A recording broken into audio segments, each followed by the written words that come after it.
Good morning students. मैं doctor Anita Mathur, Babu Shobharam government arts college Alwar, department of geography. हम BA part third के students के लिए जो भारत का भूगोल वाला पेपर है, उसके लिए आज हम चर्चा करेंगे भारत में मिलने वाले खनिज संसाधनों की। तो हम ये देखते हैं कि खनिज संसाधन क्या हैं कि भूगर्भ से जो निकलने वाले प्राकृतिक पदार्थ होते हैं, और ये प्राकृतिक पदार्थ किस प्रकार के होते हैं, इनका निर्माण किस तरह से होता है। ये प्राकृतिक और रासायनिक दोनों के सहयोग से इनका निर्माण होता है। और ये खनिज कुछ निश्चित स्थानों पर ही मिलते हैं, और हम जो भूगर्भ सर्वेक्षण करते हैं उसके द्वारा हमें पता लगता है कि ज़मीन के अंदर पृथ्वी की भीतरी परतों में किस प्रकार का खनिज पदार्थ पाया जाता है। और ये ऐसे पदार्थ हैं, ये ऐसे भंडार हैं जिसको हम रिक्रिएट नहीं कर सकते। ये इनके जो भंडार हैं वो सीमित मात्रा में उपलब्ध हैं, और हज़ारों साल पृथ्वी के अंदर जो प्राकृतिक और रासायनिक घटनाएं हुई है उनसे इनका निर्माण होता है, और एक निश्चित क्वांटिटी में ये पृथ्वी के आंतरिक हिस्सों में, आंतरिक परतों में पाए जाते हैं। तो भारत में जो उत्तरी मैदान है, अगर हम कंपेयर करें तो उत्तरी मैदान में खनिजों की कमी पाई जाती है। इसका क्या कारण है? क्योंकि यहाँ आधार शैलों का नदियों की मिट्टी जमा कर दी गई है। यहाँ पर ये नदियों का बहाव क्षेत्र रहा है, इसलिए यहाँ पर मिट्टी की परतें जो है वो बहुत गहरी हैं। और हिमालय क्षेत्र में भी इसी प्रकार खनिजों की कमी है, और क्योंकि बहुत गहराई में है, बहुत उच्चावच अलग प्रकार का है, इसलिए उनको निकालना भी यहाँ पर इकोनॉमिक नहीं पड़ता है, बहुत महंगा पड़ता है। तो हम अभी उस पर बहुत ज़्यादा हम उसको एक संसाधन के रूप में उसका प्रयोग हम नहीं कर रहे हैं। हम बात करते हैं प्रायद्वीपीय भारत की। तो यहाँ पर भारत के अधिकांश खनिज प्रायद्वीपीय भारत में ही मिलते हैं। यहाँ की शैलें जो है वो प्राचीन है और रवेदार है, क्रिस्टलाइज्ड है और पुरानी है, बहुत प्राचीन है।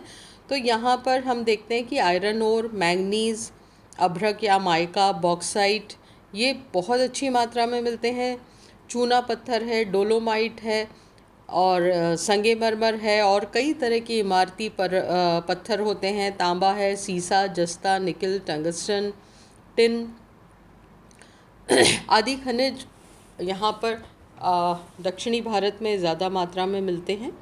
खैर, अगर हम ओवरऑल भारत की बात करें तो अच्छी मात्रा में यहाँ पर खनिजों के भंडार पाए जाते हैं, और बहुत वैरायटी इसमें पाई जाती है। सोना चांदी से लेकर जस्ता, तांबा, टिन, सभी प्रकार के खनिज यहाँ पर मिलते हैं।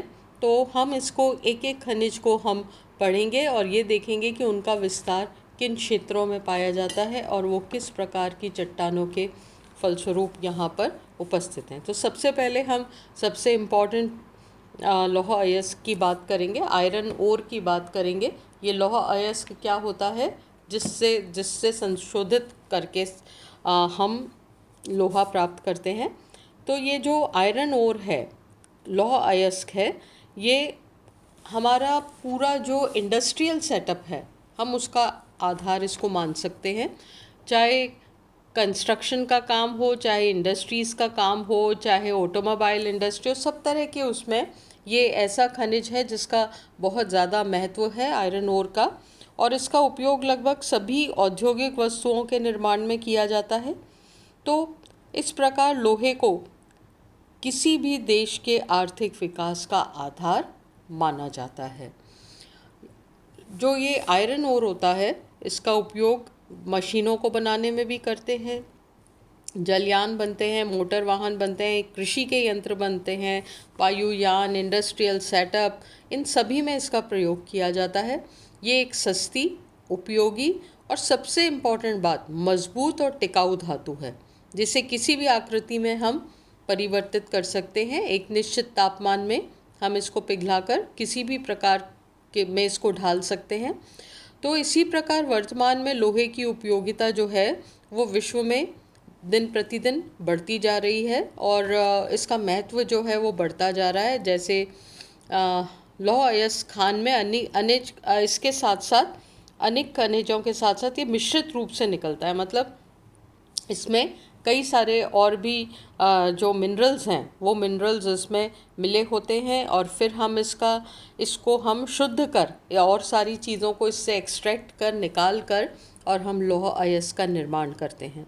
तो इसका उपयोग विविध वस्तुओं में किया जाता है, और जो अयस्क का में जो लोहे की मात्रा है उसके अनुसार हम इसको अलग अलग भागों में बांटते हैं। यहाँ मेरा कहने का आशय ये है कि जो लौह अयस्क है ये प्योर रूप में नहीं मिलता है, वरन इसमें और भी चीज़ें मिक्स होती हैं, और उसी के आधार पर हम इसकी क्वालिटी को तय करते हैं कि अच्छी क्वालिटी का लोहा है या इसमें मिश्रित धातुएं ज़्यादा मात्रा में मिलती हैं। तो हमने यहाँ पर इसको अलग अलग प्रकार में अलग अलग भागों में हमने बांटा है। तो सबसे पहले हम बात करेंगे मैग्नेटाइट लोहे के बारे में। हम ये मानते हैं कि लोहे की ये सबसे उत्तम किस्म है, इसमें ये सबसे अच्छी किस्म का लोहा पाया जाता है, और इसीलिए इसे ब्लैक ओर भी कहते हैं। क्यों कहते हैं ब्लैक ओर? क्योंकि इसमें मोर देन 60% लौह अयस्क का अंश होता है। मतलब बाकी 40% में अनेक मिनरल्स मिलते हैं, पर क्योंकि अच्छी क्वांटिटी में 60% में इसमें लौह अयस्क पाया जाता है। ये काले रंग का होता है, और यह एक चुंबकीय लौह ऑक्साइड होता है जो आग्नेय चट्टानों में सर्वाधिक पाया जाता है। जो इग्नियस रॉक्स होती हैं उसमें इसकी मात्रा सबसे ज़्यादा पाई जाती है। तो अगर हम भारत की बात कर रहे हैं तो भारत में धारवाड़ और कुड़प्पा युगीन जो चट्टानें हैं उसमें ये पाया जाता है। और मैग्नेटाइट लोहा अयस्क में इसमें और क्या क्या चीज़ें मिश्रित रूप से मिलती हैं उसकी हम बात करेंगे। तो उसमें टिटेनियम, वैनेडियम, क्रोमियम, मैंगनीज, ये सारी धातुएं, ये सारे मिनरल्स इसमें मिश्रित रूप से पाए जाते हैं। और भारत में लगभग 610 करोड़ टन मैग्नेटाइट लौह अयस्क के भंडार जो हैं वो पाए जाते हैं, जिसमें शुद्ध लौह धातु 52% से लेके 62% तक पाई जाती है। अब अगर हम इसके प्रोडक्शन का क्षेत्र देखें तो ये झारखंड और तमिलनाडु में हम इधर देखें सेलम स्टील, और ये जो है तिरुचनापल्ली है, कुद्रेमुख है, बाबा बूदन है। कर्नाटका में शिमोगा और धारवाड़ है। यहाँ पर इस धातु के अच्छे भंडार पाए जाते हैं, और कमर्शियल इसका प्रोडक्शन यहाँ पर बड़ी मात्रा में होता है। तो अगर हम लौह अयस्क के क्वालिटी की बात करें तो हम ये जो है मैग्नेटाइट, इसको अच्छी किस्म का लोहा हम मानते हैं। फिर हम लोहे की दूसरी किस्म के बारे में बात करते हैं, उसका नाम है हेमेटाइट।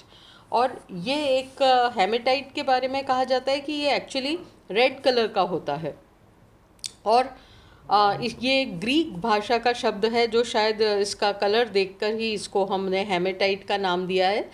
ये लोहा जो है इसका लोहे का जो ऑक्साइड है उसका रेडिश ब्राउनिश रेड कलर का ये होता है, और इसमें जलद चट्टानों की निक्षेपित रहता है। ये जो है जो अधिकतर ये उसी क्षेत्र में होता है, और भारत में सर्वाधिक हेमेटाइट लौह पाया जाता है। अगर हम इसके भंडारों की बात करते हैं तो लगभग 1150 करोड़ टन के भंडार हमने एक तरह से लिस्टेड किए हैं कि हमारे पास ये इतनी मात्रा में पाया जाता है। और इसके जो मेन जो इसके डिपॉजिट्स हैं, इसके भंडार हैं, वो उड़ीसा में मयूरभंज, छत्तीसगढ़ में बेलाडिला, महाराष्ट्र, गोवा, बाबा बूदन जो कर्नाटक का एरिया है वहाँ पर भी पाया जाता है। और इसमें लौह अयस्क का जो मात्रा होती है वो 50 to 70% होता है। जैसे हमने देखा था कि मैग्नेटाइट में कितना होता था, 52 to 62%। यहाँ पर ये 50 से 70% के लगभग इसमें शुद्ध लोहे का अंश होता है। और हम अगर इसका उपयोग के आधार पर देखें तो इसको भी हम अच्छी क्वालिटी का लोहा अयस्क मानते हैं। फिर हम बात करते हैं लिमोनाइट की। लिमोनाइट कंपैरेटिवली थोड़ा कम अच्छी क्वालिटी का लौह अयस्क माना जाता है, और ये मध्यम श्रेणी का है। इसका रंग जो होता है वो थोड़ा पीला सा होता है।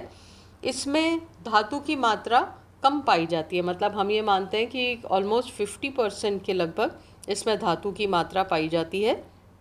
और इसका निर्माण जो है वो ऑक्सीजन, जल और लोहे के मिश्रण से होता है, और इसीलिए इसका जो कलर है वो पीला सा होता है, मटमैला सा पीला सा होता है। और भारत में वेस्ट बंगाल में रानीगंज में जो परतदार चट्टानें हैं उसमें इसकी अच्छी मात्रा पाई जाती है। फिर हम बात करते हैं इसके अगली क्वालिटी की, अगले इसके प्रकार की।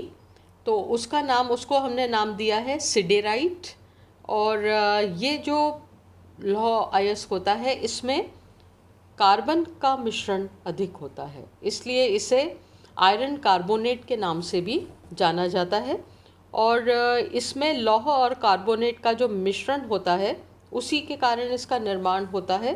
तो इसका जो कलर है वो लाइट ब्राउन सा होता है, हल्का भूरा सा होता है, और इसीलिए इसे भूरा लोहा भी कहते हैं। अगर हम शुद्ध धातु की बात करें तो इसमें मात्र 10 से 40% ही लौह अयस्क जो है वो निकाला जाता है। तो मतलब इसमें ये बहुत ज़्यादा कमर्शियली हम इसको अच्छा नहीं मानते। उसके बाद हम बात करते हैं लेटराइट लौह अयस्क की। तो ये सबसे घटिया किस्म का लोहा इसको हम मानते हैं, क्योंकि इसमें शुद्ध लोहे का अंश जो होता है, आयरन ओर का जो अंश होता है वो बहुत कम मात्रा में होता है। इसका जो निर्माण होता है वो लोहे और एल्यूमिनियम के मिक्सचर से होता है, उसके मिश्रण से होता है। इसका रंग भी हल्का भूरा होता है। और इसको जो उत्पादन है, अगर हम उसकी बात करते हैं इसके उत्पादन की, तो हम ये देखते हैं कि कमर्शियली ये बहुत फ़ायदेमंद नहीं है, क्योंकि इसको निकालने का जितना खर्चा और वो सब निकलता है उतना लौह की मात्रा इसमें से नहीं निकलती है। पर फिर भी ये एक लोहे का प्रकार हम मान सकते हैं। तो ये 5 क्वालिटीज़ का लोहा भारत में पाया जाता है। अलग अलग एरियाज़ में अलग अलग प्रकार का लोहा पाया जाता है। और हमारा बहुत ध्यान लौह भंडारों पे रहता है, क्योंकि किसी भी देश की उन्नति में, किसी भी देश के इंडस्ट्रियलाइजेशन में, ट्रांसपोर्ट सेक्टर में इसका बहुत ज़्यादा महत्व है। अब हम भारत में लौह अयस्क के भंडारों की और इसके प्रोडक्शन की अगर बात करें तो हम ये देखते हैं कि भारत विश्व में लौह अयस्क के भंडार की दृष्टि से प्रथम स्थान रखता है। और विश्व के लगभग टोटल जो आयरन ओर का भंडार है उसका 20% भाग भारत में है, भारत में स्थित है। तो भारत में लौह अयस्क के भंडारों की अगर वास्तविक स्थिति में अलग अलग प्रकार के आंकड़े दिए हुए हैं। अगर हम बात करते हैं भूगर्भ विभाग के नवीनतम सर्वेक्षण की, उनके आकलन के अनुसार लौह अयस्क के कुल भंडार लगभग 2525 करोड़ टन माने गए हैं, जिसमें से 85% केवल हेमेटाइट अयस्क पाया जाता है। मतलब आप ये देखिए कि इतने भंडार हैं और उसमें जो लौह अयस्क की हमने जो उसका जो प्रकार है या उसकी जो किस्म है उसमें बड़ा हिस्सा जो है वो हमने हेमेटाइट, तो वो अच्छी किस्म का लोहा हम उसको माना जा सकता है। अगर हम इसके उत्पादन की बात करें, अगर हम सन 51 का एक डाटा हमें अवेलेबल है, उस समय हम ये मानते हैं कि 4.15 मिलियन लोहे टन का लौह अयस्क का हमने टोटल इंडिया में उत्पादन किया था। परंतु ये जैसे जैसे भारत में विकास प्रारंभ हुआ, इंफ्रास्ट्रक्चर पे हमने ध्यान देना शुरू किया, तो इसका उत्पादन बढ़ता चला गया। और सन 1910 में हमने लगभग ये मानते हैं कि 226 मिलियन टन का उत्पादन हमने भारत में किया। तो इस तरह हम ये मान सकते हैं कि जैसे जैसे हम विकास की तरफ बढ़ रहे हैं, हमें लोहे की आवश्यकता जो है वो हमारी आवश्यकता बढ़ती जा रही है। उसका रिज़ल्ट क्या है कि हम अधिक से अधिक इसके विदोहन में लग गए हैं। तो अगर हम मोटे तौर पे देखें तो भारत में लौह अयस्क के जो भंडार हैं उनकी हम बात करते हैं तो उसमें उड़ीसा, झारखंड, छत्तीसगढ़, कर्नाटक और गोवा, यहाँ पे लगभग 95% जो टोटल इसके भंडार हैं वो इन्हीं क्षेत्रों में पाए जाते हैं। और यहाँ पर ही मतलब यहाँ से लोहा निकालना एक बहुत इकोनॉमिक श्रेणी में आता है, क्योंकि अच्छी मात्रा में यहाँ पर लोहे के भंडार हैं और हम इन्हें एक भविष्य की संभावनाओं के बारे में भी देखते हैं, क्योंकि भारत में अभी भी एक तरह से निर्माण युग चल रहा है। इंफ्रास्ट्रक्चर हम अभी क्रिएट कर रहे हैं, बड़े बड़े बांध बन रहे हैं, रेलवे लाइंस डाली जा रही हैं, कंस्ट्रक्शन बहुत बड़ी मात्रा में हो रहा है, इंडस्ट्रीज़ लगाई जा रही हैं। तो ऐसी स्थिति में क्या है कि यहाँ पर लोहे की आवश्यकता बहुत है।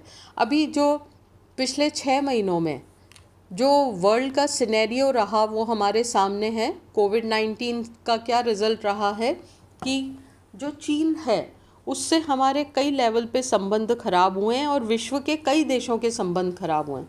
और चीन ऐसा देश है जो अपने निर्माण उद्योग के लिए विश्व में नंबर 1 पे है। तो अगर हमें अभी इन संभावनाओं को भी भारत में देखना है कि बाय चांस अगर जो चीन का बाज़ार है वो हम भारत को अगर अवेलेबल हो जाता है तो हमारे यहाँ पर बड़ी मात्रा में हमें निर्माण उद्योगों का पे जाना पड़ेगा, उनके बारे में सोचना पड़ेगा। तो हम ये मानते हैं कि फ्यूचर में भी हमें लोहे की आवश्यकता जो है वो अच्छी मात्रा में पड़ेगी और हमें निर्माण उद्योगों के लिए हमें इसके ऊपर निर्भर रहना पड़ेगा। तो वर्तमान विश्व के परिदृश्य में हम ये मानते हैं कि भारत में लोहे की जो आवश्यकता है, लौह अयस्क की जो आवश्यकता है वो निरंतर बढ़ती जाएगी। तो अब अपनी अगली कक्षा में हम चर्चा करेंगे कि भारत के कौन कौन से राज्य में कितने भंडार इसके पाए जाते हैं और किस प्रकार ये लोहा इतनी बड़ी मात्रा में निकाला जाता है। Thank you.